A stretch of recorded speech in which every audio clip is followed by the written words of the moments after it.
اللہ کا خوف نہ ہونے کے نقصانات بھی ہیں، اور اس میں کیا ہے؟ دل کا بگاڑ، گناہوں پر جرأت ہونا، اللہ کے عذاب کو دعوت دینا، بڑی بڑی باتیں کرنا، نصیحت قبول نہ کرنا، دین کھیل تماشا بن جانا، اور دنیا میں انتہائی منہمک ہونا۔ اللہ کا خوف کیسے پیدا کیا جائے؟ سب سے پہلی چیز ہے اللہ کی معرفت، اللہ کی پہچان۔ نبی صلی اللہ علیہ وسلم نے فرمایا، پس اللہ کی قسم میں اللہ کو ان سب سے زیادہ جانتا ہوں اور ان سب سے زیادہ اللہ سے ڈرنے والا ہوں۔ احمد بن عاصم انطاکی کہتے ہیں، جو اللہ کے بارے میں جتنی معرفت زیادہ رکھتا ہے وہ اللہ سے اتنا زیادہ ڈرتا ہے۔ جو اللہ کو جتنا زیادہ پہچانتا ہے اتنا اس کے اندر ڈر زیادہ ہوتا ہے۔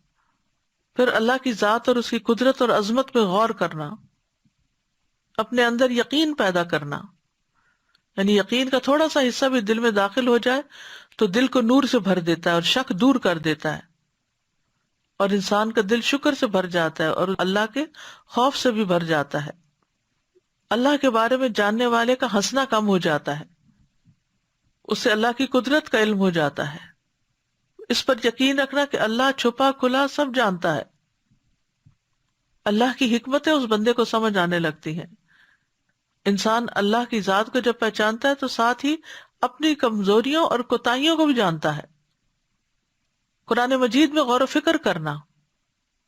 ابن قیم کہتے ہیں، کسی بھی بندے کے لیے قرآن کی قرأت، اس میں لمبا غور و فکر کرنے اور اپنی سوچ کو آیات کے معنی کے اوپر مرکوز کرنے سے بڑھ کر اس کی زندگی اور آخرت میں زیادہ فائدہ مند اور اس کی نجات کو زیادہ قریب کرنے والی کوئی چیز اور نہیں۔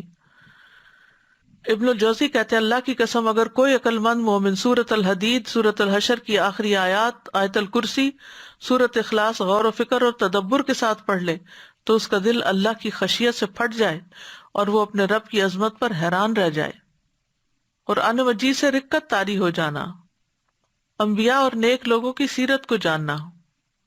امام غزالی کہتے ہیں، انبیاء اور صحابہ کی سیرتوں کو جاننا، اس میں خوف بھی دلایا جاتا ہے، یعنی سیرتوں کے اندر، اور ڈرایا بھی جاتا ہے۔ یہ معرفت اللہ کے خوف کو ابھارنے کا سبب ہے۔ اگر وہ فوری طور پر اپنا اثر نہ ڈالے تو بالآخر انجام کار میں وہ ضرور ڈالے گا۔ برے انجام میں غور و فکر کرنے سے اللہ کا خوف پیدا ہوتا ہے۔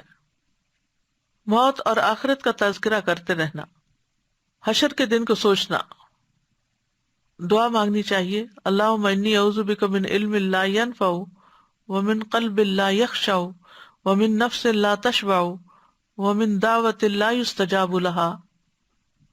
پھر یہ دعا، اللہم اقسم لنا من خشیتک ما تحول به بیننا وبین معصیتک، آخر تک یہ دعا۔ پھر اللہ سے ڈرنے والے بننے کی دعا کرنا۔ تو کرنے کے کام یہی ہے کہ انسان وہ تمام ذرائع اختیار کرے کہ جس سے انسان کے اندر اللہ کا خوف پیدا ہو، نہ کہ اللہ سے دوری۔ وآخر دعوانا ان الحمد للہ رب العالمین، سبحانک اللہم وبحمدک، اشہد ان لا الہ الا انت، استغفرک واتوب الیک۔ السلام علیکم ورحمۃ اللہ وبرکاتہ۔